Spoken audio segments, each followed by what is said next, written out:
In today's Leeds news, guests on trial at Elland Road, Francis Coquelin linked, Betis consider Firpo move and full steam ahead to Friday.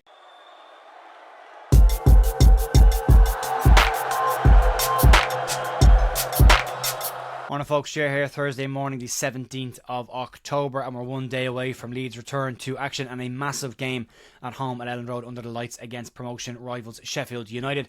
A lot of stuff came up yesterday's press conference. We'll cover some details around the possible free transfer. Daniel Farke putting some meat on the bone yesterday in one sense, and some stories coming out this morning that may give us an indication of what's going on up at Thorp Arch right now. It's also important to say that Leeds will celebrate their 105th birthday today, so happy birthday to Leeds United. Let's have a good result on Friday and celebrate that, and we can all relax going into the game against Watford, and then what should be an easier run of games for Leeds, where hopefully will pick up a couple of wins and put us in a much stronger position in the table. We do have a podcast coming out later on today. Myself and Lockie will sort that out and get it up for this evening. And last night we did the match preview with Andrew Stats Dalton, as well as the first ever member stream covering the Forgotten Champions and Howard Wilkinson's side of 1992. So you can check that out on the members. We're going to start off today with the guests on trial at Elland Road, and yesterday's press conference may not have given us all the meat and the bones that we wanted around a Czech Kouyaté story and what was going on with that player, but Daniel Farke did give some little nuggets away during this. He did say that Leeds have had a deeper look at the free transfer market and they could announce someone in a matter of days. Farke made it clear that Leeds are short in the central defensive midfield areas, as well as being short in the centre of defence as well. With after the international break, Joe Rodon has one yellow card away from a possible one-game suspension, and Leeds United only have James DeBio in backup should they need cover. So Farke needs to get the right player in, and yesterday he didn't want to talk about players' names. He wanted to talk about certain profiles of players, and that's given us some indication of what he's looking at. We know Kouyaté can play central defensive midfielder and centre back, so he would likely cover both of those positions for Daniel Farke. But Farke did give away one really interesting nugget when he said that Leeds had guests up at Thorp Arch over the last week or so, which suggests that Leeds have had more than one player on trial, which gives some credence to yesterday's story about an unnamed German player also at Thorp Arch. Farke also pointed out that anyone coming in needs to be aware of the situation and accept the situation, that they will be filling a position on the bench, and once the first choice options come back from injury, they will replace those players in those positions and they will drop out, and they need to be okay with that if they're to come into the club. This may also give some reasoning behind the time that it's taken to get this deal done. Leeds might be assessing multiple options now and trying to get the right deal that covers the most amount of space for them in one go. The timescale will be interesting on this. Daniel Farke said in the press conference yesterday that we are talking about days, and he was confident of announcing someone in the next coming days.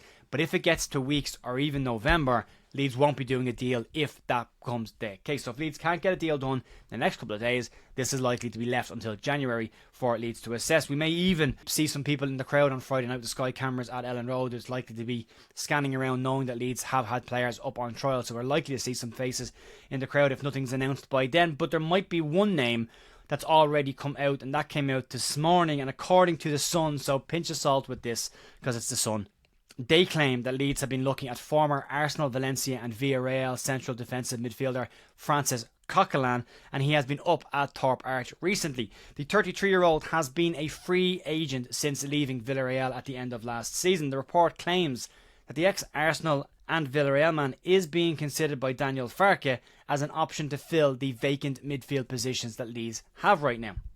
The Sun also believe that Coquelin has been invited by Daniel Farke to train with the team.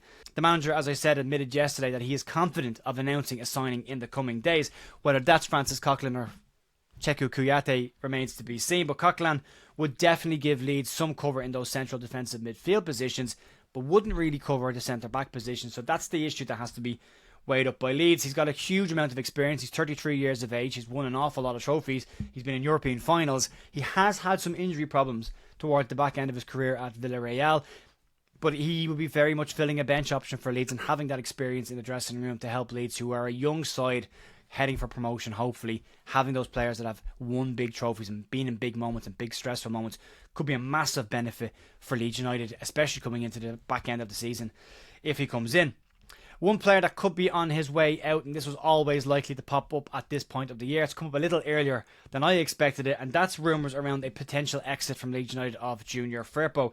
It's starting again, but it is, I say, starting earlier than I expected to.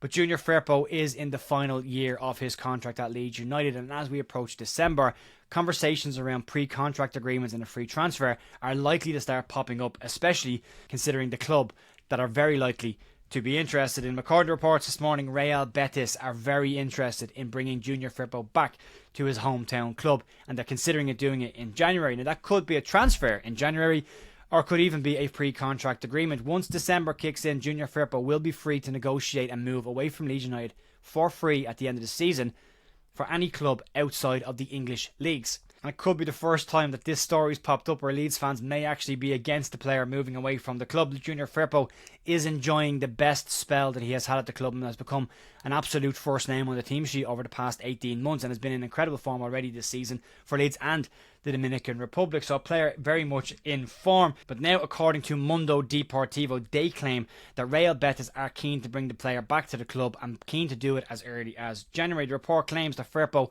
would also be keen on a return to his hometown club, but would be considered a squad option for Real Betis. At 28, the next contract that Junior Firpo signs will likely be the last large contract that he can negotiate, being that in his 30s when the next one comes around. So this is an important one for him. He could stay at Leeds and be the first choice in a promotion chasing side and potentially even become the first choice left back in a Premier League side should Leeds get promoted to the Premier League. Or he could go back to Real Betis where he would be considered a squad option, but he's back home with his family and where he is from. So it will be something that he will have to juggle with, especially given how he's played for Leeds United in the last 12 to 18 months. So it's an interesting decision for him to make. The other stumbling block in this one could be Leeds' finances. Leeds might be in a position to offer him a contract for the Premier League at the end of the season once we know where Leeds will be, but might not be able to offer him that kind of a deal in the Championship. So Leeds might be considering waiting till the end of the season to see where they are before they put a deal on the table for the player. But whether the player himself is willing to wait to sort his future out until then remains to be seen. And it's unlikely if a hometown club is offering decent money. The only question will be, does he want to be a squad player or a first choice player? And that will be up for debate. And then moving into the final part of the day, and we're full steam ahead into Friday night's game against Sheffield United. Myself and Andrew Stats Dalton did the match preview last night. It's a short enough video. It's up in the live tab on the page. You can check that out if you want. I'll link at the end of the video as well. But in yesterday's press conference, Daniel Farke gave Leeds fans some very, very good news around the current injury crisis. Daniel James and Manor Solomon will both be back fit, ready and in contention to start on Friday night against Sheffield United. Max Verber is also ahead of schedule on his injury return and is now expected back and available before the next international break in 5 games' time, which means Leeds may have cover should Joe Rodon pick up a yellow card in that next period of time. With Brendan Aronson unlikely to play 90 minutes or even start the game on Friday as he only returns to Thorp Arch today. And it was an interesting moment in the press conference yesterday where Daniel Farke was asked about the fact that Christian Pulisic had been released by the US to go back to Milan to manage his minutes and load. But Brendan Aronson has played the exact same amount of minutes as Christian Pulisic has, and he wasn't released.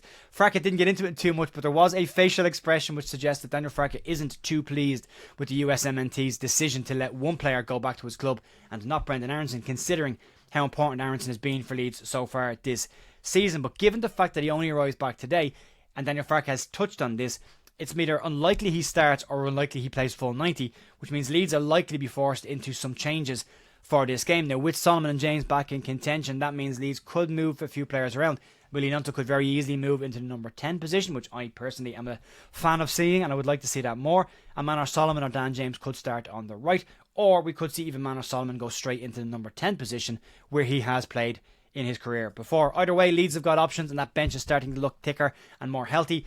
And definitely when we get into the Watford game midweek on Tuesday, and then into the remaining games, if everyone stays fit, it's starting to look like a very strong squad once again for Leeds, and major options and the speed options off the bench with Solomon and James should Leeds need to counter-attack are massive. So good news ahead for right now. Let's hope there's no reoccurrences. Let's hope Tanaka and Brendan Aronson get back okay in one piece and are okay for the weekend. More so for Tuesday night's games than necessarily the weekend's game, but Tanaka likely to be a player that will play for Leeds. There's a lot on the line with these players. There's a lot. The squad's thin. These are important players right now and Leeds have to mind them. So we'll see how they get on over the next couple of days. get past the game on Friday night, see how Tuesday goes, and then I think we're into an easier run, and one we can probably all hopefully start to enjoy a bit more. As the season's been a tricky start, it's been a tough start for Leeds United, but we played a lot of the top six. Sheffield United not played a lot of the top six, so it's an interesting game on Friday night. So look, we'll be back tomorrow morning with a news video as well as the countdown to kick off for Friday night's game, and you can check out the podcast later on this evening, which will be a pre-recorded live stream out about 7 o'clock tonight. Folks, that'll be it for me today. Massive thanks as always for supporting the channel, really appreciate it, and I will see you pre-recorded later on and in the morning for the news. Have a great rest of your day. Talk to you soon. Bye.